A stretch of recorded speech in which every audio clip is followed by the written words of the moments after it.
What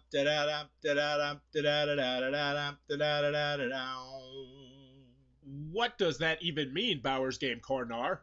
Ahoy there, YouTube! I'm back again today for another game review. And today I'm very excited to check out the Majority Complete Edition from Ninja Star Games. This is for 2 to 4 players, ages 13 and up. It'll take about 45 minutes to play. And in the Majority Complete Edition, you're not getting one, but two completely different games in the same universe, but with different mechanics. The first one is a team, or potentially you can play a 3-player game, in which you are going to be working with your partner to try and be second best when it comes to points. Interesting mechanism.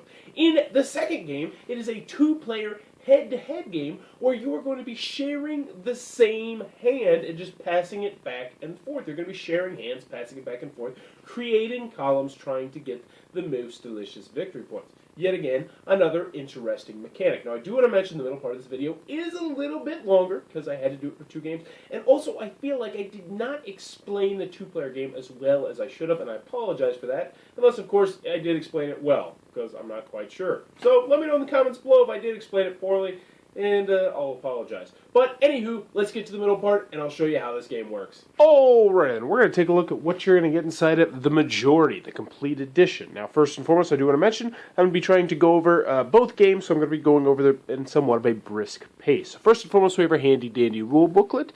It is 26 pages, double-sided, full color. It's got pictures, illustrations, examples. It's a very, very well-done rule booklet, and obviously you only need half the rule booklet for one half of the game, and half the rule book for the other half of the game. So I'm going to start off with the Majority, just the Majority. It is for 3 to 4 players. Now, I do want to mention you can play this as a 3-player game where there's no teams, but I'm mostly going to be going over the 4-player game and how it works, but they're very, very similar.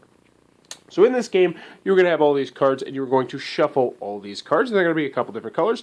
They're going to be blue, they're going to be red, and they are going to be yellow. And you're going to be trying to get points of these cards. But the unique thing about this game is that you don't want to have the most points of this card. So for instance, you don't want to have 10 while everyone else has less than 10. You actually want to have the lower number, but I'll get more into that in a minute. So this is a cooperative game. It's a teamwork game. It's not a cooperative game, excuse me. Where, think like a game like Euchre, where you are going to be across from your player, across from your teammate, and you're going to be working together, and vice versa. You're going to have 2 people over here who are going to be working together. Now, what does that mean? Well, this game is going to be a drafting game. So everyone's going to be dealt a certain number of cards. I believe it's 6 at the very beginning. And you're going to have your hand of 6 cards. And you are going to, very simply, like any other drafting game, you're going to pick one, put it down, and pass all your cards to the left. And then you're going to get 5 cards. And you're going to pick one, pass it down, pass it to the left. Until you have all 6 of your cards. At which point, you're going to then pick one of your 6 cards that you have in your hand, and then you are going to slide it over to your teammate, and they're going to do the same thing. Now, you can't look at the card and then see what it is and then decide. You're both just trying to give information or potentially help someone out without really being able to talk to them, because you obviously can't be doing too much table talk. Now, in this deck, there's going to be cards that range from number 0 to number 10. And there are going to be 4 special ability cards in this game that I do want to go over. The first one are going to be 0 cards. And the 0 cards are the witch, and they have this little arrow. Now, when you first start the game, you'd be like, man, why don't they have a reference card? There's too much stuff going on. But trust me, once you go through the game, it's going to be self-explanatory what each one does. So first one is going to be a 0, and when you play a 0, if anyone else plays a blue card when you play this, because you're all going to play at the same time, most of the time, secretively, then you are going to collect all of those blue cards, which means they can't build up their score, and you will build up your score, depending on how you want to do it. So that's going to be a 0, and it's just going to take all of those cards of the same color from both your opponents and your teammate if they decide to play it on that turn. Now, the 2 is going to murder. The 2 is going to kill every other color. So if you played a blue 2 and someone else played a yellow over here, and your teammate played a red over here, what's going to happen is that blue is going to kill all of those. So no one is going to score any points this round. You have successfully killed every other person. Now, if you ever get 2 of those, and this will happen, 2 of different colors, so you might have a 2 red and a 2 blue, they're going to murder everyone. So everything gets eliminated, and no one scores any points that round. It's kind of funny sometimes. So, next, the 3, and in my opinion the most useful of the special ability cards, is going to make it so that you are the first player, which, by itself is not really that good because you actually all reveal your cards at the same time, and I'll show you how that works in a second. But that's really not that big of a deal. But the big thing is that when you play this card, the next round, the person to your right over here is going to go first, and they're actually going to play face up. So everyone's going to see what they do, face up, and then you're going to play face up, and this guy over here is going to play face up, and then your partner is going to play last, and they're going to have a plethora of knowledge as to what is going on. So it's incredibly, incredibly useful card as long as your teammate can use it correctly. Now the final one is going to be the pass to the right. And how this works is that as long as this card doesn't get pulled in by someone else or murdered by someone else, this means that at the end of this phase, you're actually going to give this card to the opponent on your right. And you're like, why would I possibly want to do that? Well, here's the thing. If the opponent on your right is in first place and you are in second place, you want them to have a lot of points. And I'll get into that when we get to the scoring. So, those are going to be the 4 special abilities in the card. This one pulls in the same color. This one murders out all the other colors. This one gives you the first player marker and helps out your teammate a lot for 1 turn. And this one gives your opponent to the right a lot of points. So what you're going to do is you're going to shuffle up all these cards. And as I mentioned, you're going to draft until you have 6. And then you're going to pass one over to your opponent. So let's just pretend we have our 6 cards right here. Now what's going to happen is each person is going to pick a card in a random at the same time. And they're going to play it face down. So let's just say this is what gets played. All this just got played, and we would all reveal at the same time. Now, nothing is getting pulled in with the 0, so that's good. Nothing is getting murdered with the 2, and that's how that works. So the 0 goes first, then the 2 goes first, then the 3 goes, and the 7 when it comes to special abilities. So these 2 people right here would just get these 5s, and they put them into what's called their scoring area. Now, your scoring area is going to tell everyone how many of a particular color you have. And that is never going to go away. Points down here do not go away at all. And you're going to be playing 4 rounds, I do believe, of this game. So your score is going to accumulate. So if you have a really high score in blue, most likely you're probably going to have that the entire game. So those 2 players would just get their turn. This player, they have the 3 right here. They would just get that 3, so they would have 3 red points. And then this player over, and they also would trigger that special ability, so they would then get the first player marker, which means this player would be laying their next card face up first, and then this one, and this one, and this one. And then this 7 over here would actually go to the right. So this person would have got both of these scores right here. Now, at the end of a round, how does this work? This is where things really do get unique. So we'll just put out a random score right here. It's not going to really matter. So at the end of the round, you are going to see who is in first place in each of these colors. So this person might have 12, whereas everyone else has 11 and 10 and 4, or something like that. If you're in first place, you get 2 points. You're thinking, great, that's awesome, right? I got 2 points. No, it's not awesome, because what you really want to do in this game is you want to be second, because the person in second is going to get 1/5 of your points. Now, right now, that's not a big deal, because that means they just score 2 points. However, if you were to say have, 50 red points at the very end of the game, whoever's in second is going to get 10 points. So it can be a huge point swing. So you're going to do that for 4 rounds, and then you are going to, you're actually going to do it with slightly less cards on the second, third, and fourth round, and then at the end of the game, whoever has the most points is going to be the winner. So that is how the majority is played. Now, moving on to the majority number 2. This is a 2-player game. It's in the same universe, but it's by no means the same game, and it has drastically different mechanics. So in this game, and I'm trying to do this kind of quick because we're at the 7-minute and 30-second mark, you're going to start off, and you're going to have these cards in front of you. Now, you're not going to know what these cards are when you first start the game. You're also going to have a hand of cards. Now, on these cards, you're going to have all these different parties. So you're going to have the Angels party, and the Witches party, and the Demons party, and the Dragons party. I believe there's one more, the Reapers party. And at the end of your game, the game is going to be triggered to end once someone has 5 of these characters in what's called their score pile. Now, you're going to get these cards in your score pile by putting out columns. So you're going to have 3 columns in front of you of various different people. And you're going to be playing these from turn to turn to turn.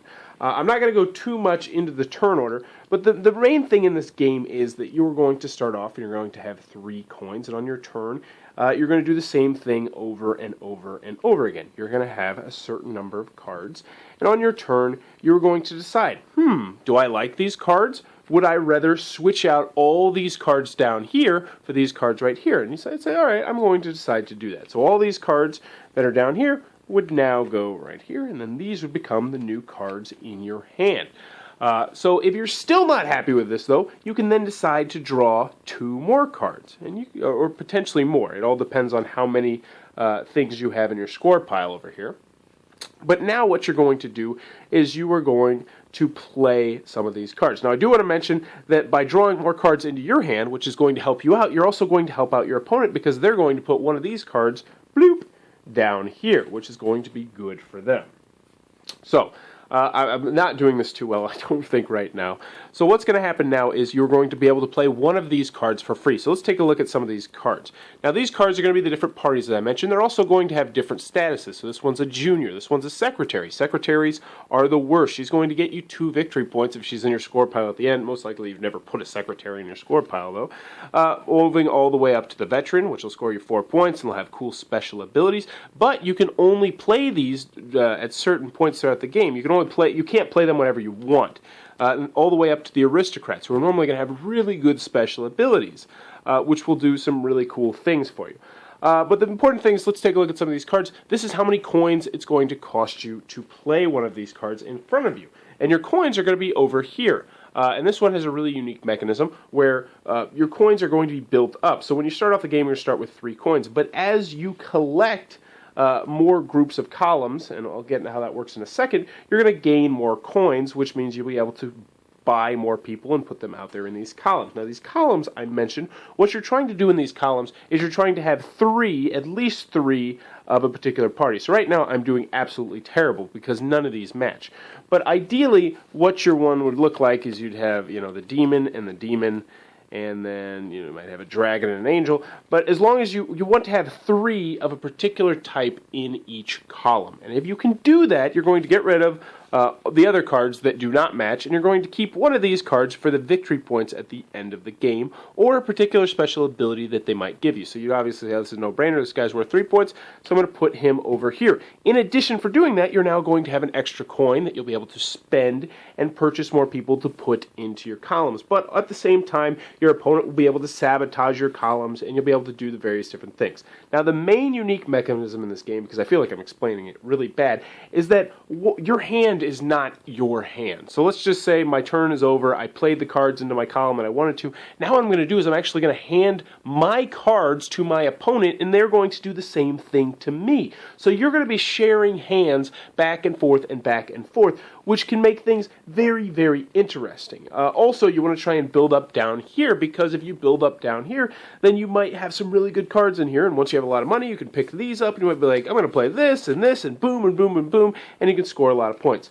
But this game is going to end once someone has 5 of these cards in their scoring pile, and if they have 5 of their cards in the scoring pile, you're going to total up how many coins you have and how many victory points you have, and the winner will be the one with the most. But that, in a very jumbled nutshell, is the Majority of the Complete Edition. Alrighty then, the Majority Complete Edition from Ninja Star Games. What are my final thoughts? Let's go over the pros, let's go over the cons. First, on the con side, the game is not going to be for everybody. 2 to 4 players, which means it has a very limited scope when it comes to player size. Also, the theme, for me in particular, I thought it was dumb. I think it's a dumb theme. Some people, it's going to be a selling point, but for me personally, I feel that way about the theme of the game. Also, artwork. Once again, not a fan of the artwork, but then again, I don't like the Japanese anime style of artwork. I don't know why dragons or demons or whatever they are have, tuxedos and stuff on. It all just is completely over my head. But needless to say, some people, that is going to be a selling point. Another con in this game is that I wish that the box insert was a little bit better. Like, it's kind of hard to fit everything in there once you get it in there because the coins all kind of scatter about. But with that being said, I do appreciate the size of this box. It's a very, very small box. This is comfortable. This is compact. I like that an awful lot. So I'm not going to complain too much about that. Other than that, I don't really have too many cons on this game. Moving on to the pros, the Majority of the Complete Edition is a really solid package. And I want to say solid package, I don't want to say solid game, because there are 2 games included in here, and they are not created equal. Let's get this out of the way. 4 players. If you get 4 players and you play the Majority, this game is outstanding. This is a really fun, interesting, brain-burning, when you first learn the game, game. But once you start to wrap your head around it and how the special ability works and how the powers work and how you need to pass cards to people, that's when this game gets really good. And when this game is good, it is really good. It's one of those games that the first time you play it, I can almost guarantee you're going to be like, no, we need to play it again. We need to get a second game in because now I know what's going on and I want to do this and that and it's cool. And when you first start the game, you're like, why the hell would I want to give anybody 7 points? I want to get those 2 victory points. And then the first round, it's like, okay, we both got 2 victory points. But then you get to the second round, and it's like, oh man, that guy's getting 6 victory points, and I'm only getting 2. And you're like, oh, I need to start making sure I'm handing him points. And so the drafting is really cool. I like the drafting in the game. I like the passing the card to the players. I like the special abilities. I like how there's just enough special abilities. Some games like this could get really bogged down by having too many special abilities. Not this game. There's only 4, and they are like, after the first 2 or 3 rounds, you're going to be like, I know exactly what that does. I know exactly what that does. And I like that an awful lot. Now, I do worry about how well this game is going to fare in the long run, because I feel like there's some strategies that are just very cut and dry. You need to do this strategy. But at the same time, your opponents obviously are going to be trying to do the same thing, which is going to make it difficult. So, the majority, the 4-player game is absolutely fantastic. 3-player game, not as strong. It lacks the team element, but it's still a fun, good game, but it's not as good as the 4-player. Now, the 2-player is a solid game. Don't get me wrong. I still enjoy the 2 players, but it's not as good as the 4 and the 3-player game. And they are completely separate games, which is, going to be, that's to be expected. But that being said, I really like the mechanics in the 2-player game. I like the fact that you have to think about it. It's like, oh, do I want to pick up all these cards from my reserve? But at the same time, I know I'm going to be passing all these cards back to my opponent the next time. I really like that mechanic. I think it's a really cool, unique mechanic where you're trying to make it so that you're handing your opponent as little as possible. But at the same time, if you hand them as little as possible, they're probably going to turn right around and hand you as little as possible the next time. I like that an awful lot. I did feel like some of the abilities were a tad bit wonky, and you're like, wait, what's going on here? And you had to consult the rule booklet, but nothing that's too bad at all. So the majority, overall, is a very, very good package. Both games are easy to learn and easy to teach. Hard to comprehend when you're first trying it, but once it starts to click on all the cylinders, it'll start to be like, oh, I got it. And then from that point, you will be good. So the majority complete edition. The artwork, even if it turns you off, which it does for me, this is definitely one you do want to check out. Majority Complete Edition from Ninja Star Games, absolutely worth your time. Go check it out. So, if you enjoyed this content, please be sure to click on the subscribe button down below. And also in the comments below, let me know what are your thoughts on anime, that whole Japanese anime, all that sort of stuff. Me personally, not a big fan, never been a big fan. I had an ex-girlfriend who tried to convert me into it, and I just couldn't get into it. I tried and I tried because, man, she was really hot. Brutal honesty here at Bowers Game Corner, but I just couldn't get into it. I probably never will get into it. My wife does like that sort of things, and she's talked about watching it with our son one day. But for me personally, But let me know in the comments below, what do you like, and what's something that you could maybe wean me, I don't know, just post in the comments below. And as always, thanks for your time, YouTube. That was the review for the Majority Complete Edition. For more reviews and previews, check back at Bowers Game Corner.